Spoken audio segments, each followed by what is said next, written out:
ஸலாத்து வஸ்ஸலாம் புனிதமான மஜ்லிஸிலை தலைமை தாங்கி நடாத்தி கொண்டிருக்கின்ற கண்ணியத்துக்கும் மரியாதைக்கும் உரிய ஹலீஃபத்து ஷாதுலி ஜைனுல் ஆப்தீன் பஹஜி ஹசரத் அவர்களே, இங்கு வீட்டிருக்கின்ற சாதாத்துமார்களே, குலஃபாக்களே, ருஅஸாஉல் முகத்திமீன்களே, ஏனைய முகத்திமூன்களே, முர்ஷிதூன்களே, இஹ்வான்களே, வாலிபர்களே, ஊர்வாசிகளே, ஆங்காங்கு வீடுகளிலே அமர்ந்து கொண்டு இந்த பேச்சை காது தாழ்த்தி கேட்டுக்கொண்டிருக்கின்ற கண்ணியத்துக்குரிய தாய்மார்களே, சகோதரிகளே, முகநீளனூடாக இந்த நிகழ்வை பார்த்து கொண்டிருக்கின்ற சகோதர சகோதரிகளே, பெரியார்களே, இன்று நாங்கள் எங்களுடைய சமூகத்துக்கு மிகப்பெரிய ஒரு ஆன்மீகத்தினுடைய சேவையை செய்த ஷேகுனா அப்பா என்று நாங்கள் எல்லோரும் அன்பாக அழைக்கின்ற மௌலானா மௌலவி சையீத் அஹ்மத் லெப்பை ஆலிம் ரஹ்மத்துல்லாஹி அலைஹி அவர்களுடைய பெயர் நாமம் கொண்டு நடக்கின்ற ஹத்தமுல் குர்ஆனுடைய இந்த நிகழ்விலே நாங்கள் எல்லோரும் ஒன்று கூடியிருக்கின்றோம். அன்புக்குரிய அல்லாஹ்வுடைய நல்லடியார்களே, ஷேகுனா அப்பா அவர்களை பொறுத்த வரைக்கும் அவர்கள் ஹிஜ்ரி 1364 வஃபாத்தானார்கள். இன்றைக்கு 84 வருடங்களாக 84 வருடங்கள் என்று சொன்னால் 8 தசாப்தங்களையும் தாண்டிய ஒரு காலம். இந்த காலத்தினிலே பல பரம்பரைகள் வாழ்ந்த ஒரு காலம்.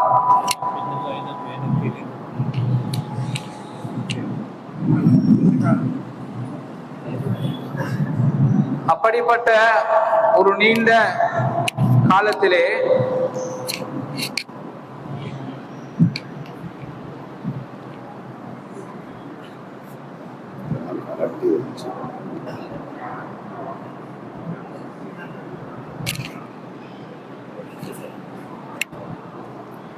அல்லாஹ்வுடைய நல்லடியார்களே, ஷேகுனா அப்பா அவர்களை பொறுத்த வரைக்கும் அவர்கள் வஃபாத்தாகி இன்றைக்கு 84 ஆண்டுகள் ஆகிறது.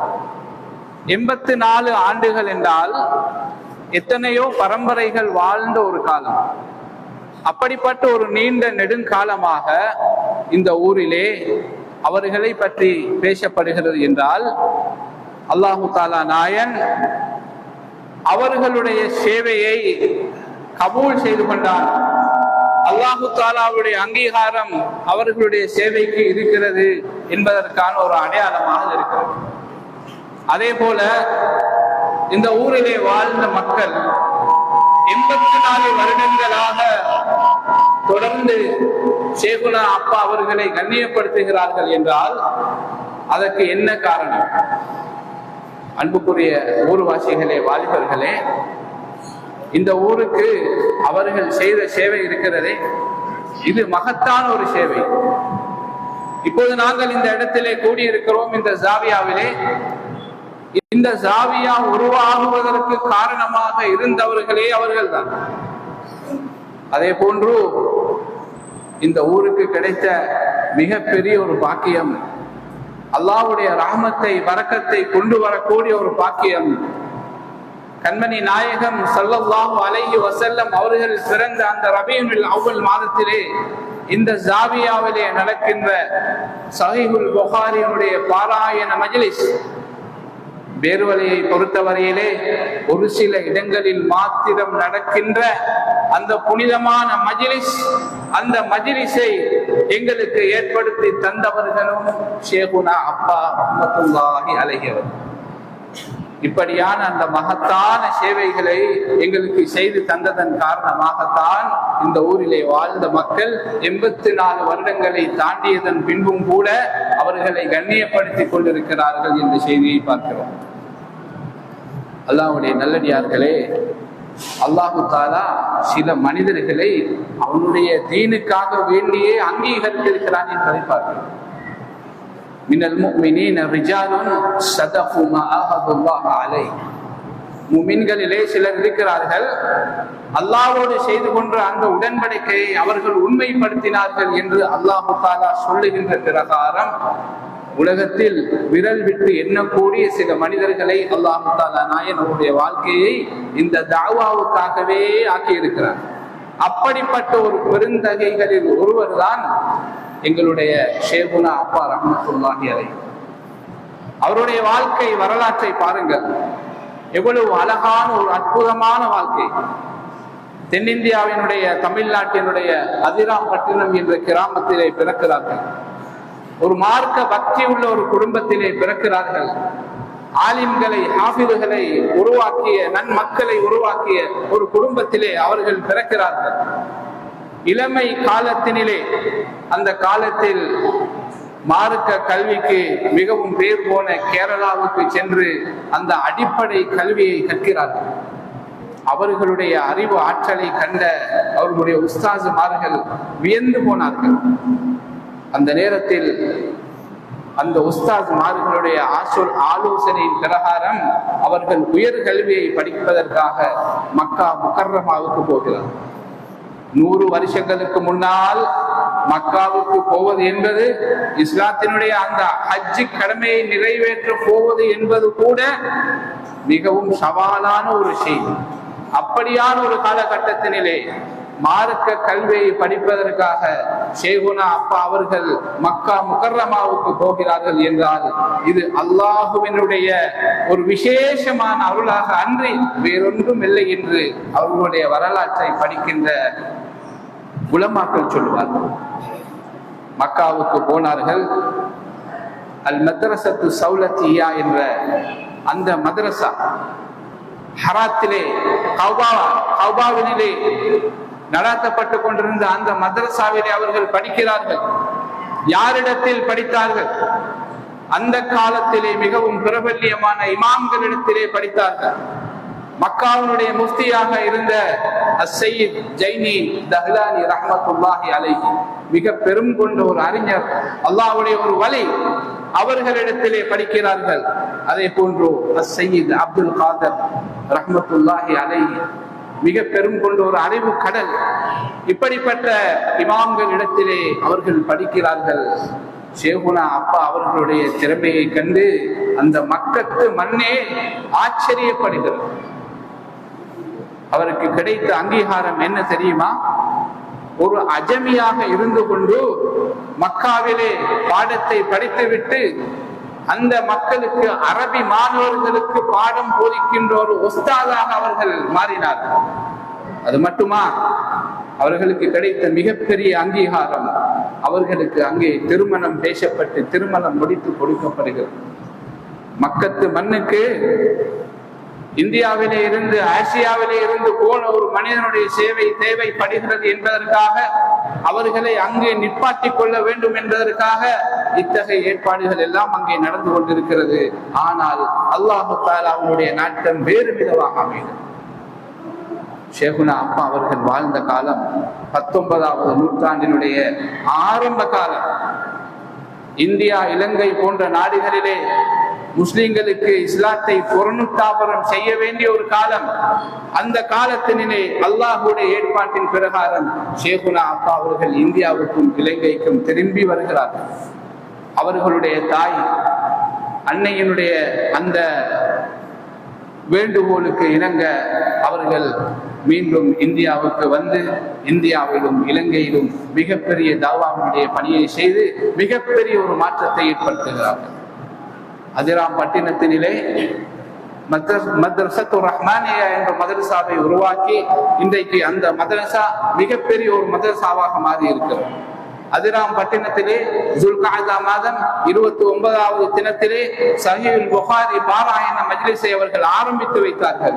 இன்று வரைக்கும் அந்த மஜ்லிஸ் மிகச் சிறப்பாக நடந்து கொண்டிருக்கிறது. அதே போல எங்களுடைய நாட்டுக்கு வந்து பல பகுதிகளுக்கு சென்று எங்களுடைய ஊருக்கு வந்து இந்த ஜாவியாவை உருவாக்கி இந்த ஜாவியாவிலே ரபியுல் அவ்வல் மாதத்திலே அந்த சஹீஹ் புகாரியுடைய மஜ்லிஸை அவர்கள் உருவாக்கி தந்திருக்கிறார்கள். இப்படிப்பட்ட ஒரு மகத்தான சேவையை செய்த மனிதரை பற்றித்தான், அவர்களுக்காக வேண்டித்தான் இந்த இடத்திலே நாங்கள் கூடியிருக்கின்றோம். அல்லாஹ்வுடைய நல்லடியார்களே, ஒரு சஃபர் மாதத்தினுடைய 14வது தினத்திலே இந்த மஜ்லிஸ் இந்த ஊரிலே நடந்து கொண்டிருக்கிறது. ஒவ்வொரு வருஷமும் நாங்கள் எல்லாரும் வந்து இந்த மஜ்லிஸிலே கலந்து கொண்டு விட்டு கலைந்து சொல்லுகின்றோம். வெறுமனே இந்த மஜ்லிஸ் இது ஒரு சம்பிரதாய பூர்வமான மஜ்லிஸ் அல்ல, இது ஒரு பாரம்பரியமான மஜ்லிஸ் அல்ல. ஒரு நாளைக்கு நாங்கள் எல்லாரும் இந்த இடத்துல கூடி குர்ஆனை ஓதி அதை ஹதம் செய்துவிட்டு அன்னதானங்களை எடுத்துக்கொண்டு வீடுகளுக்கு போவதோடு முடிந்து விடுகின்ற மஜ்லிஸ் அல்ல இந்த மஜ்லிஸ். மாறாக இந்த மஜ்லிஸ் சொல்ல வருகின்ற செய்தி என்ன, அதைத்தான் நாங்கள் விளங்க வேண்டும். வெறுமனே வருவதும் போவதும் அல்ல. இந்த மஜ்லிஸுக்கு பின்னால் உள்ள விஷயம் என்ன, இந்த மஜ்லிஸ் சொல்லுகின்ற விஷயங்கள் என்ன என்பதை பார்க்க வேண்டி இருக்கிறது. அல்லாஹ்வுடைய நல்லடியார்களே, இந்த மஜ்லிஸ் சொல்லுகின்ற ஏராளமான விஷயங்கள் இருக்கிறது. அதில் மிக முக்கியமான ஒரு விஷயம்தான், இன்றைக்கு காலத்தினுடைய தேவையாக இருக்கிற ஒரு விஷயம்தான் சுஹ்பத்து சாலிஹீன், நல்ல மனிதர்களுடைய சாலிஹூன்களுடைய சகவாசம். நல்ல மனிதர்கள், இறை நேசர்கள், அவுலியாக்கள், நாதாக்கள், இவர்களுடைய சகவாசம் என்று சொல்லுகிற போது இன்றைக்கு அதை புதனமாக பார்க்கிற மனிதர்கள் இருக்கிறார்கள். எங்களுக்கு குர்ஆன் இருக்கிறது, ஹதீஸ் இருக்கிறது, எல்லாம் இருக்கிறது. எதற்காக இந்த நல்ல மனிதர்களுடைய சகவாசம் எங்களுக்கு தேவை என்று கேள்வி கேட்கின்ற ஒரு காலமாக இந்த காலம் இருக்கிறது. அல்லாஹ்வுடைய நல்லடியார்களே, இன்றைக்கு முஸ்லிம் உம்மத் இழந்து போன ஒரு விஷயம். இன்றைக்கு இஸ்லாமிய உம்மத் செய்கின்ற மிகப்பெரிய ஒரு தவறுதான் சுஹபத்து சாலிஹீன் என்ற அந்த நல்ல மனிதர்களுடைய சகவாசத்தை இந்த சமூகம் இழந்து கொண்டிருக்கிறது என்றால், இன்றைக்கு இந்த சமூகம் மிகப்பெரிய வீழ்ச்சியை அடைவதற்கு இருக்கின்ற முக்கியமான காரணம் அதுதான். குர்ஆனையும் ஹதீஸையும் விட்டு தூரமானது அல்ல, அந்த குர்ஆனையும் ஹதீஸையும் எங்களுக்கு கற்றுத் தந்தவர்கள், அவர்களை விட்டும் நாங்கள் தூரமானதுதான் இன்றைக்கு இந்த முஸ்லிம் சமூகம் செய்து கொண்டிருக்கின்ற மிகப்பெரிய ஒரு தவறு என்பதை புரிந்து கொள்ள வேண்டும்.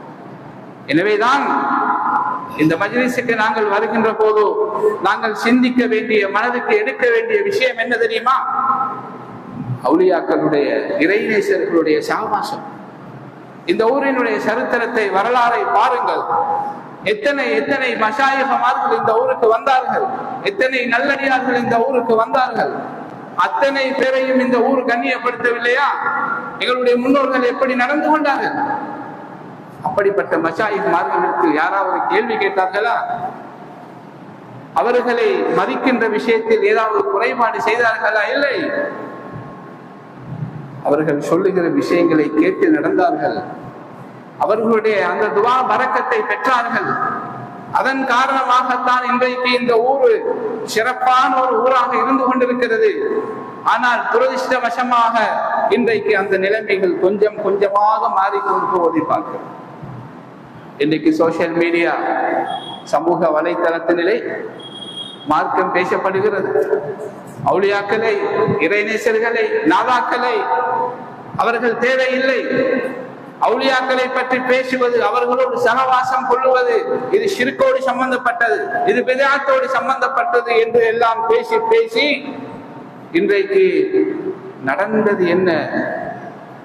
முஸ்லிம் சமூகம் வீழ்ச்சி அடைந்து போன ஒன்றுதான், அது மட்டும்தான் நடந்தது, வேற ஒன்றும் நடக்கவில்லை. இது எங்களுடைய மார்க்கத்துக்கு முரணான ஒரு செய்தியா? குர்ஆனை பார்க்கவில்லையா? ஹதீஸை பார்க்கவில்லையா? குர்ஆனிலே எத்தனை எத்தனை நல்லடியார்களுடைய சகவாசத்தை பற்றி அல்லாஹ் சொல்லுகிறார். சூரத்துல் காஃபிலே மூசா அலைஹிஸ்ஸலாத்து வஸ்ஸலாம், மூசா அலைஹிஸ்ஸலாத்து வஸ்ஸலாம் உலுல் அஸ்ம், அந்த 5 நபிமார்களில் ஒருவர். அந்த மூசா அலைஹிஸ்ஸலாத்து வஸ்ஸலாம் அவர்களுக்கு அல்லாஹு தஆலா நாயன் ஒரு இறை நேசரை வைத்து அவர்களுடைய சகவாசத்தை கொடுத்து அவர்களுக்கு பாடம் சொல்லிக் கொடுத்த வரலாறை சூரத்துல் கஹ்ஃபிலே பார்க்கவில்லையா? அஸ்ஹாபுல் கஃப் என்று சொல்லுகிற அந்த இறை நேசர்களை பற்றி அந்த சூரத்துல் கஃபிலே அல்லாஹ் சொல்லவில்லையா?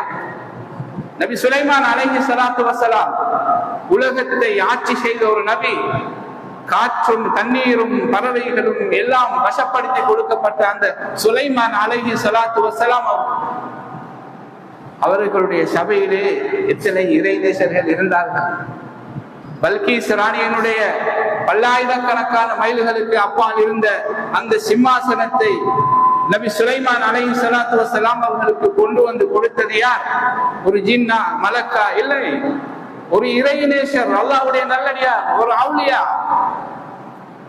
இந்த செய்திகள் எல்லாம் குர்ஆனிலே சொல்லப்படுகிறது. கண்மணி நாயகம் ஸல்லல்லாஹு அலைஹி வஸல்லம் அவர்கள் அந்த இறைநேசர்களை பற்றி அவர்களுடைய நிலைப்பாடு என்ன? உவைசுல் கரணி ரஹ்மத்துல்லாஹி அலைஹி அவர்களுடைய வரலாறு நாங்கள் அறிந்து வைத்த ஒரு வரலாறு. ஸல்லல்லாஹு அலைஹி வஸல்லம் அவர்கள் வாழ்ந்த காலத்தில் வாழ்ந்த ஒரு இறைநேசர் உவைசுல் கரணி ரஹ்மத்துல்லாஹி அலைஹி. ஸல்லல்லாஹு அலைஹி வஸல்லம் அவர்கள் அலி ரலியல்லாஹு அன்ஹு, உமர் ரலியல்லாஹு அன்ஹு அவர்களுக்கு சொன்னார்கள், நீங்கள் உவைசுல் கரணியை கண்டால் என்னுடைய இந்த ஆடையை கொடுத்து விடுங்கள் என்று அவர்களுடைய முபாரக்கான ஆடையை கொடுத்தார்கள். அவர்களை கண்டால் எங்களுடைய உம்மத்துக்கு நீங்கள் துஆ செய்யுமாறு கேட்டுக் கொள்ளுங்கள் என்று சொன்னார்கள். இதை சொன்னது யார்? அல்லாஹ்வுடைய ரசூல் ஸல்லல்லாஹு அலைஹி வஸல்லம். ஒரு நல்லடியாரிடத்தில் அவருடைய துஆவை பெற்றுக் கொள்ளுங்கள், அவரிடத்தில் நீங்கள் சஹவாசம் வைத்துக் கொள்ளுங்கள் என்று எங்களுக்கு காட்டி தந்தது யார்? ஸல்லல்லாஹு அலைஹி வஸல்லம். இன்றைக்கு இந்த நிலைமைகள் எல்லாம் எங்கே போகிறது?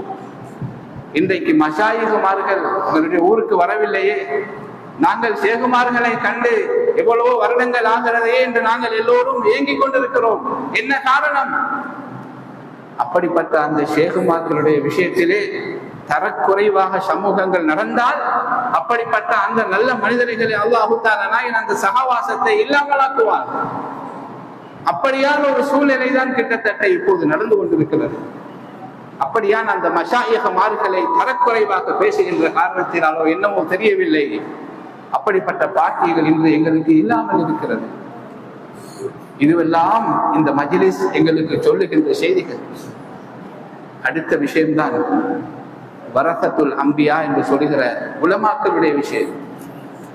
எங்களுடைய சமூகத்தில் இருக்கின்ற உலமாக்கள் நபிமார்களுடைய வாரிசுகள்.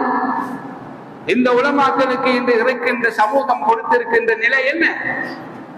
இன்று ஒரு பணக்காரனுக்கு கொடுக்கின்ற முக்கியத்துவம் இன்று உலமாக்களுக்கு கொடுக்கப்பட்டுக் கொண்டிருக்கிறதா? இல்லை. இன்று உலமாக்கள் புறக்கணிக்கப்பட்டுக் கொண்டிருக்கிறார்கள். அதற்கு ஒரு படி மேலாக சென்று இன்றைக்கு உலமாக்கள் மானபங்கப்படுத்துகின்ற ஒரு மோசமான ஒரு சூழ்நிலை இன்றைக்கு இருந்து கொண்டிருப்பதை பார்க்கிறோம். அறிஞர்கள் என்ன சொல்லுவார்கள்? உலமாக்களுடைய விஷயத்திலே யாராவது கை வைத்தால், உலமாக்களை மானபங்கப்படுத்தினால், ஒரு கல்வி கற்கின்ற மாணவன் அவனுக்கு ஒரு நாள் கூட பாடம் சொல்லிக் கொடுத்த தன்னுடைய உஸ்தாதை அவன் தரக்குறைவாக நடத்தினால், அவரை மானபங்கப்படுத்தினால், அவனுடைய இல்முனுடைய கல்வியினுடைய விஷயத்தில் அவன் வெற்றி பெற மாட்டான். மாறாக ஒரு சமூகம் உலமாக்களை மானபங்கப்படுத்தினால், யாரெல்லாம் அந்த வேலையை செய்தார்களோ அவர்களுடைய 7 பரம்பரைக்கு அந்த சாபம் உண்டாகும் என்ற செய்தியை இன்றைக்கு அறிஞர்கள் சொல்லிக் கொண்டிருக்கிறார். உலமாக்கள் யார்? ஸல்லல்லாஹு அலைஹி வஸல்லம் அவர்கள் சாதாரண மனிதருடைய விஷயத்திலே என்ன சொன்னார்கள்? இன்ன திமாஅக்கும் வ அம்வாலக்கும் வ அஅராதக்கும் ஹராமுன் அலைக்கும். ஹஜ்ஜத்துல் வதாவிலே கடைசியாக கண்மணி நாயகம் ஸல்லல்லாஹு அலைஹி வஸல்லம் அவர்கள் என்ன சொன்னார்கள்? உங்களுடைய இரத்தம், உங்களுடைய சொத்துகள், உங்களுடைய மானம், உங்களுடைய மரியாதை அது உங்களுக்கு ஹராம். ஒரு மனிதனுடைய மானத்தை இல்லாமலாக்குவது, ஒரு மனிதனுடைய சொத்தை அநியாயமாக எடுப்பது, ஒரு மனிதனுடைய மானபங்கப்படுத்துவது, இது எல்லாம் உங்களுக்கு ஹராம் என்று ஸல்லல்லாஹு அலைஹி வஸல்லம் அவர்கள் அந்த ஹஜ்ஜத்துல் வதாவிலே சொன்னார்கள் அல்லவா? இது யாரை பார்த்து சொன்னது? சாதாரண மனிதர்களை பார்த்து சொன்னது. அப்படி என்றால் அல்லாஹ்வுடைய வஹியை சுமந்த ஸல்லல்லாஹு அலைஹி வஸல்லமுடைய வாழ்க்கை வழிமுறைகள் படித்த அந்த உலமாக்களை யாராவது இழிவுபடுத்தினால் அவர்களுடைய நிலை என்ன என்பதை பாருங்கள். அதனால் தான் அறிஞர்கள் சொல்லுவார்கள், ஒரு உலமாக்களுடைய விஷயத்திலே யாராவது அவர்களை மானபங்கப்படுத்தினால் 7 பரம்பரைகளுக்கு அந்த விஷயத்தில் ஈடுபட்டவனுக்கு 7 பரம்பரைக்கு அந்த சாபம் உண்டாகும் என்ற ஒரு செய்தி இன்றைக்கு அறிஞர்கள் பேசிக் கொண்டிருக்கிறார். இதுதான் இன்றைக்கு இந்த சமூகத்துக்கு நடந்திருக்கின்ற சாபக்கேடு. உலமாக்கள் எவ்வளவு கஷ்டப்படுகின்றார்கள், பொருளாதார ரீதியாக கஷ்டப்படுகிறார்கள், அவருடைய வாழ்க்கையை கொண்டு வருவதற்காக கஷ்டப்படுகிறார்கள். இந்த மார்க்க விஷயங்களுக்கெல்லாம் அவர்கள் முன் வந்து எங்களுக்கு மிகப்பெரிய சேவையை செய்கிறார்கள் அல்லவா? அவர்களை யார் ஏறெடுத்து பார்ப்பது? எவ்வளவு பெரிய கஷ்டத்தில் அந்த உலமாக்கள் இருந்து கொண்டிருக்கிறார்கள், எவ்வளவு தியாகங்களை இந்த மார்க்கத்துக்காக அவர்கள் செய்து கொண்டிருக்கிறார்கள். அந்த உலமாக்களை புறக்கணிப்பதோடு அவர்களை மானபங்கப்படுத்துவது என்றால் அது எவ்வளவு பெரிய அநியாயம், அல்லாஹ்வுடைய கோபத்தை கொண்டு வருகிற ஒரு விஷயம் அல்லவா? ஒரு மனிதன் குற்றம் இழைத்தால் இஸ்லாம் என்ன சொல்லுகிறது? அந்த மனிதனுடைய குற்றத்தை பகிரங்கப்படுத்த வேண்டாம், அந்த குற்றத்தை தடுத்து நிறுத்துவதற்குள்ள வழியை பாருங்கள் என்று சாதாரண மனுஷருடைய விஷயத்திலே சொல்லப்படுகிறது. இன்றைக்கு சுய நலன்களுக்காக அற்ப விஷயங்களுக்காக உலமாக்கள் மானபங்கப்படுத்தப்படுகிறார்கள் என்றால் எவ்வளவு மோசமான ஒரு செய்தி. இந்த ஊரிலே அப்படியான விஷயங்கள் நடந்ததா? ஷேகுனா அப்பா அவர்கள் வந்தார்கள், ஷேக் பாசி நாயகம் வந்தார்கள், இப்ராஹிம் ஷேக் வந்தார்கள், ஷம்சுதீன் ஷேக் ரலியல்லாஹு அன்ஹு அப்படியான ஷேகுமார்கள் இந்த ஊருக்கு வந்தார்களே, யாராவது அவர்களை குறை சொன்னார்களா? யாராவது அவர்களை மானபங்கப்படுத்தினார்களா? இல்லை. அவர்கள் அல்லாஹ்வுடைய வலிமார்கள், அதுக்கு அடுத்த தரத்தில் உள்ளவர்கள் உலமாக்கள். இந்த உலமாக்களுக்கு இந்த நிலையை இந்த சமூகம் கொடுத்ததா? இல்லை. இது மிகப்பெரிய ஒரு துரதிர்ஷ்டம். இப்படியான விஷயங்களின் காரணமாகத்தான் இன்றைக்கு மிகப்பெரிய சோதனைகளை, கண்காணாத கேள்விப்படாத சோதனைகளையாம் இன்றைக்கு இந்த முஸ்லிம் சமூகம் எதிர்கொண்டிருக்கிறது. என்ன காரணம்? பெரிய காரணங்கள் ஒன்றுமல்ல. இப்படியான அல்லாஹ்வுடைய வலிமார்களையும் இறை நேசர்களையும் தரக்குறைவாக பார்ப்பது, எல்மை சுமந்த ஆலிம்களை உலமாக்களை தரக்குறைவாக பார்ப்பது, அதுதான் காரணம், வேறொன்றுமல்ல. இன்று அறிவில்லையா? ஆற்றல் இல்லையா? இன்றைக்கு மொபைல் போனிலே இன்றைக்கு இஸ்லாம் இருக்கிறது, குர்ஆன் இருக்கிறது, ஹதீஸ் இருக்கிறது, இமாம்களுடைய கவுல்கள் இருக்கிறது, எதுதான் இல்லை? ஆனால் இன்றைக்கு முஸ்லிம் சமூகத்துடைய நிலை என்ன? காரணம் ஒன்றுமல்ல, இப்படியான இந்த தவறு, இப்படியான ஒரு விஷயம், அவுலியாக்களை உலமாக்களை கண்ணியப்படுத்துகின்ற ஒரு விஷயம் இருக்கிறதா என்று கேள்வி கேட்கின்ற அளவுக்கு இன்றைக்கு நிலைமைகள் மாறிக்கொண்டிருக்கிறது. மிக துரவசமான ஒரு நிலை. அப்படியான செய்திகளைத்தான் இந்த கண்ணியமான இந்த சபைகள் எங்களுக்கு சொல்லிக் கொண்டிருக்கிறது. வெறுமனே இந்த சபைகளுக்கு வந்து இதில் உட்கார்ந்து விட்டு அதனுடைய வரக்கத்துகளை மட்டும் பெற்றுக்கொண்டு போவது அல்ல நோக்கம். சிந்திக்க வேண்டும், ஒற்றுமைப்பட வேண்டும். இந்த மார்க்கத்தை சரியான முறையில் எங்களுடைய முன்னோர்கள் எப்படி நடந்தார்கள் அந்த முறையிலே நடக்க வேண்டும். புதிய சிந்தனைகளை, புதிய விஷயங்களை நாகரீகம் என்ற பெயரிலே, தொழில்நுட்பம் என்ற பெயரிலே, அறிவு வளர்ச்சி என்ற பெயரிலே அழிவை நோக்கி நாங்கள் போகக்கூடாது. சிந்தித்து வாழ வேண்டும். இந்த ஊர் மக்கள், முன்னோர்கள் அழகான முன்மாதிரிகளை எங்களுக்கு விட்டு தந்திருக்கிறார்கள். சபையிலே சண்டை பிடித்தவர்கள் அல்ல இந்த ஊருடைய முன்னோர்கள். எந்த இடத்திலும் கண்ணியமாக பேசியவர்கள், யாரையும் மானபங்கப்படுத்தியவர்கள் அல்ல இந்த ஊரிலே வாழ்ந்த முன்னோர்கள். நல்ல மனிதர்களுக்கு பேர் போன ஒரு ஊர் இந்த ஊர். அப்படியான இந்த ஊரிலே இப்படியான விஷயங்கள் இன்றைக்கு நடந்து கொண்டிருக்கிறது என்றால் இது தெரியாத்தனமாக நடக்கிறது. இது சில நேரங்களிலே இஸ்லாத்தினுடைய எதிரிகளுடைய சரியாக கூட இருக்கலாம். எனவேதான் எங்களுடைய வாலிப சமூகத்தை நாங்கள் சரியான பாதையிலே வழிநடாத்த வேண்டும். உலமாக்களுடைய விஷயத்திலே, அவுலியாக்களுடைய இறைநேசர்களுடைய விஷயத்திலே நாங்கள் இந்த வாலிபர்களுக்கு சரியான வழிமுறைகளை கொடுக்க வேண்டிய மிகப்பெரிய ஒரு தேவை இருக்கிறது. எனவே இப்படியான இந்த மஜ்லிஸ்களின் மூலமாக நாங்கள் பாடம் படிக்க வேண்டிய மிகப்பெரிய ஒரு தேவை இருக்கிறது. ரபீஉல் அவ்வல் மாதம் எங்களை எதிர்நோக்கி கொண்டிருக்கிறது. அந்த ரபீஉல் அவ்வல் மாதத்தையும் நாங்கள் சம்பிரதாய பூர்வமாக வரவேற்று அதை நாங்கள் அப்படியே கழித்து விடுவது அல்ல. ஷேகுனா அப்பா அவர்கள் எங்களுக்கு சஹீஹுல் புகாரி மஜ்லிஸை இந்த இடத்திலே உருவாக்கி தந்தார்களே, அதை நாங்கள் பயன்படுத்திக் கொள்ள வேண்டும். இந்த மஜ்லிஸிலே எங்களுக்கு சொல்லுகின்ற செய்தி என்ன என்பதை நாங்கள் சிந்திக்க வேண்டும். இப்படியான விஷயங்களை தான் இந்த மஜ்லிஸ் எங்களுக்கு சொல்லிக் கொண்டிருப்பதை அல்லாமல் வெறுமனே நாங்கள் கூடி களைவது நோக்கம் அல்ல என்பதை நாங்கள் புரிந்து கொள்ள வேண்டும். எனவே அந்த அடிப்படையிலே அல்லாஹு ஜல்ல சுப்ஹானஹு வ தஆலா நாயன் இப்படிப்பட்ட இந்த நல்ல மஜ்லிஸ்களிலே கலந்து இந்த மஜ்லிஸ்களுடைய நோக்கங்களை உணர்ந்து நடக்கக்கூடிய பாக்கியத்தை எங்களுக்கு நசீபாக்கி தந்து விடுவானாக. அவுலியாக்கள் இறை நேசர்களோடு எங்களுடைய கடைசி வாழ்நாள் வரைக்கும் இருக்கக்கூடிய பாக்கியத்தை அல்லாஹு தஆலா நாயன் எங்களுக்கு நசீபாக்குவானாக. எங்களுடைய வாலிப சமூகத்துக்கு தக்வாவுள்ள ஒரு சமூகமாக அந்த சமூகத்தை மாற்றி எங்களுடைய ஊரிலே முன்னோர்கள் வாழ்ந்ததை போல சிறப்பான ஒரு வாழ்க்கையை வாழக்கூடிய பாக்கியத்தை கொடுப்பானாக.